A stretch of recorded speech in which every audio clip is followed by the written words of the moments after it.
This is why Ilia Topuria is the scariest fighter in the UFC. This kid's a star. I give Ilia Topuria pound for pound. After I beat Cheeto, I called out Ilia. Thank God he didn't accept my call out. In his last 3 fights, Ilia Topuria has knocked out Alex Volkanvoski, Max Holloway, and most recently Charles Oliveira at UFC 317 to make it clear that he is the most dangerous fighter in the UFC right now, and anyone who steps in the cage with him next could be risking the end of their career. Ilia Topuria signed with the UFC in 2020 after racking up 7 submission wins and a vicious knockout over Stephen Goncalves in Brave CF, a stoppage that would end up becoming his signature style. Topuria made his UFC debut at featherweight in October 2020, stepping in on short notice to face Yusuf Salal, who Ilia out-wrestled to a solid decision win. But it was his second UFC fight that really gave fans a glimpse of what he was capable of. In that fight, he went up against Damon Jackson, a fighter who clearly understood the kind of monster he was dealing with. This guy, he's just a new generation of fighter where they're coming in, they're solid jiu-jitsu, they're solid boxing, they got solid kicks, solid, wrestling defense, whatever. This could be like a Stephen Bonner, Forrest Griffin type matchup where we slug it out and, the fight never sees the ground. Jackson's prediction was spot on. The fight never made it to the ground. Instead, it turned into a full-on striking war where Ilia calmly stalked him, pinned him against the fence, and landed a massive right hand that knocked Damon out cold. And the game plan was stop his takedowns, not going in the ground, and finish him with the strike, After a performance like that, Ilia was matched up with a well-respected name in BJJ wizard Ryan Hall. But what happened next was something no one saw coming, and it would essentially end a career. Hall came in with plenty of hype thanks to his world-class BJJ skills, but Ilia wasn't impressed as he didn't see anything in Hall's game that truly threatened him. In reality, he has a very rare style, but when I grow up in the gym, we have like close to 30 black belts, and I have a lot of guys there who has a very similar style to him. So for me, his style is very familiar. So it was a nice opportunity. We are ready to get that win. While Ilia definitely respected Ryan's grappling, he didn't feel the same way about his striking as he thought Hall's stand-up game was sloppy. He's very bad in striking. He don't has a knockout power. He's just like a shitty kicks and nothing else. Ilia talked the talk, but once he stepped inside the cage, he backed up every word as he easily shut down Hall's awkward takedown attempts and tricky ground moves and then pounced on him, knocking him out cold in brutal fashion. I'm here to be number 1, and that's my goal, to be your number 1 guy. And while Hall lost, he knew he was in for a challenge against Topuria. Jai Herbert, on the other hand, thought he had something to capitalize on against Topuria, but things were very quick to backfire. Topuria faced fan favourite Jai Herbert a division up at lightweight at UFC London in March 2022, but his trip to England's capital quickly turned into total chaos when he got into a wild brawl at a hotel with Paddy Pimblett just days before stepping into the cage. Ilia looked more caught up in his beef with Pimblett than his actual fight with Jai Herbert, and Jai saw that as something that he could take advantage of. Let them waste their energy doing whatever they're doing, you get me? I'm doing my thing. I'm out here just chilling. Last night I'm chilling, playing chess, drinking a cup of tea, you know what I mean? Slippers on and that. They can waste their energy doing what they want to do. I'm just out here chilling, me, ready for Saturday. Herbert stayed cool during the build-up, but the result of the fight left him completely frozen as after getting rocked by a head kick in the first round, Ilia came back swinging and ended up demolishing Jai with a brutal right hand that shut the lights out. Though Ilia gave Herbert credit after the fight, he made it clear that his ability to change game plans between rounds is what makes him even more dangerous. I was surprised that in the first round he was really fast, good movements. We had to change the game plan. I had to pressure him in striking and put him combinations. Finally, I put him to sleep. After 4 straight wins over lower and mid-tier opponents, Ilia took a big step up to face rising star Bryce Mitchell, but he was ready to prove that his power doesn't care if you're mid-tier or top-tier.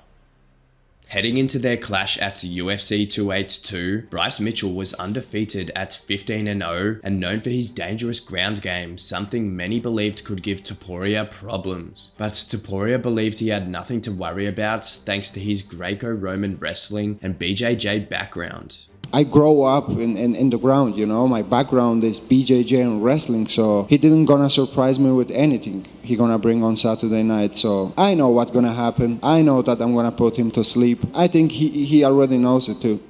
Ilia was talking a ton of trash in the lead up, so fans expected fireworks at the press conference. But instead of going after Bryce Mitchell, Topuria spent most of his time taking shots at Paddy Pimblett instead. You see me coming, he go to the back door. That was some chorizo, a Spanish sausage. Mitchell couldn't have cared less as he stayed focused and didn't let the drama bother him. I don't care what he focuses on, brother. I really don't. All I know is I'm showing up to whoop ass. On fight night, Mitchell's prediction came true, but only halfway because there was definitely an ass whooping, but he was the one taking it. Topuria lit him up with one big shot after another, then wrapped things up with a slick submission in the second round. About Bryce, he's a good fighter, but I knew that I was way better than him everywhere, in the ground and striking, and I proved it. While Topuria's win over Bryce Mitchell was already enough to earn him a title shot, he took on longtime contender Josh Emmett next, just to prove that his rise wasn't luck or hype, but pure brutality. Emmett stepped in to face Topuria in 2023 on the back of a heartbreaking loss in his interim featherweight title fight against Yair Rodriguez and was still within touching distance of a title shot, so this was a big fight for him. The only reason why I'm doing this is because I want to be a world champion. Before I got in the UFC, I only wanted to fight for the UFC and I wanted to be a world champion. And that's, you know, dating back to over a decade ago. And here we are. I have to go out there. I'm solely focused on a tough Ilia. And then I'm literally right back in the mix.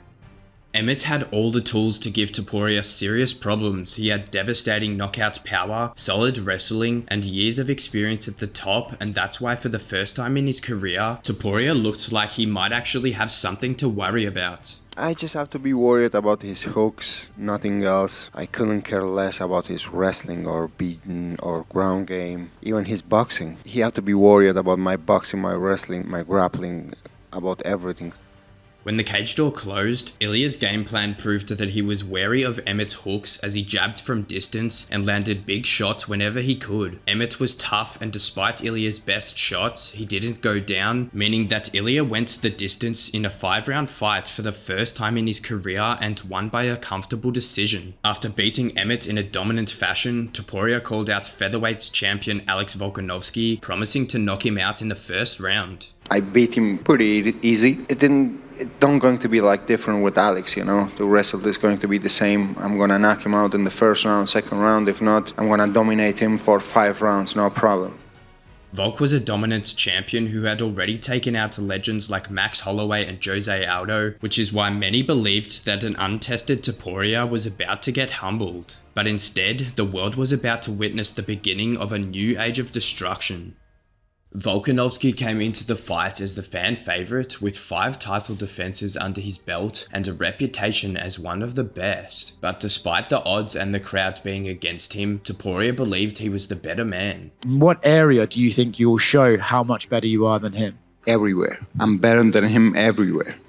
Topuria was overflowing with confidence, so much so that he wasn't just aiming to win the belt, he wanted to change the game completely. I represent the new generation of mixed martial arts.